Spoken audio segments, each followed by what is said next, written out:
tabii ablanın ismini söyle.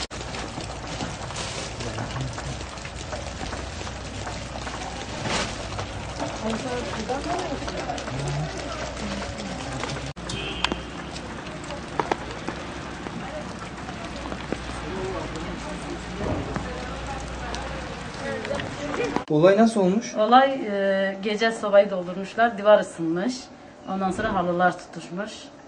Ona da artık kız kardeşim dışarı çıkarken görmüş işte, çağırmış babamı.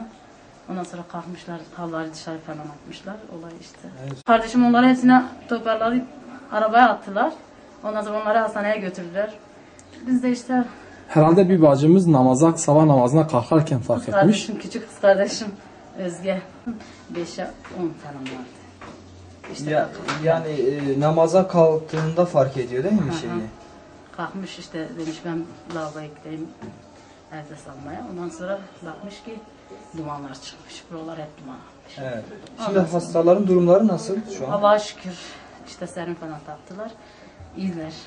Kız kardeşim bile götürmüşler. Evet. Oradalar işte. İyiler. Evet. Teşekkür ederim.